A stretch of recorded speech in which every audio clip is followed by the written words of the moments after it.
A new UN study indicates that the United States is not the most obese country anymore. Yes. Oh, no. I like being number one.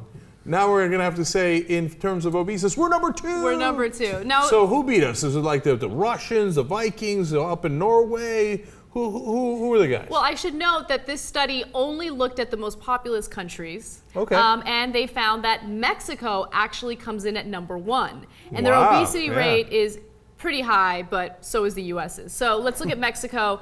32.8% of Mexicans are obese, but the US is right there at number two with 31.8%.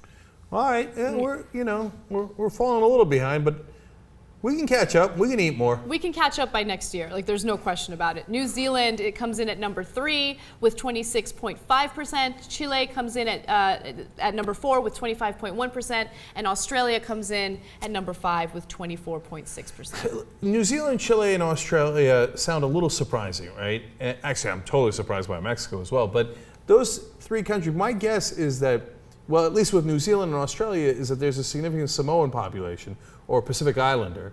And, this is my crazy slice, not that crazy theory, is that their body builds are different. Of course, you guys already know this. Poverty has a lot to do with obesity. So in Mexico, what we're seeing is, the export of American food, the American lifestyle to Mexico. And at the same time, a lot of people are living in areas where they don't have access to fresh fruits and vegetables, or if they do, it's actually more expensive than eating cheap food. So it's the same thing that we're seeing in food deserts here in the United States. Poverty has a huge connection to the obesity rates.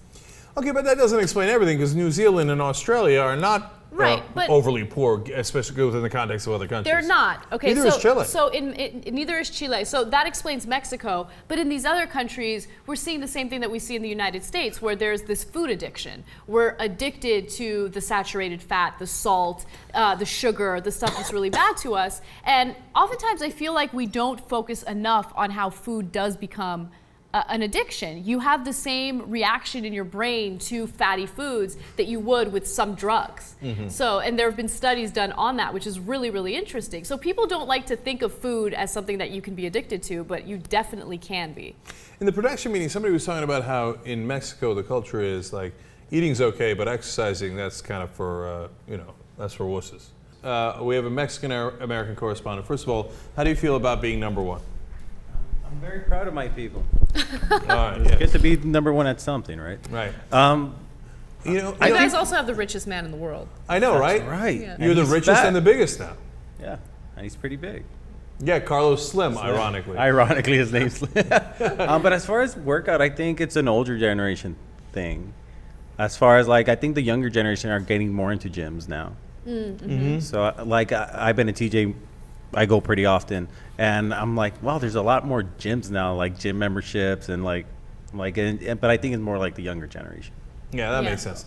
I mean, if you try to get an old Turkish guy to go jogging, he'd be like, what would I be running from? Mm-hmm. He'd be totally confused. So wait, are we running to the dinner table where I'm going to have another kebab? That makes sense. Mm-hmm. Okay, otherwise I don't get it. What are you running around in circles like an idiot for?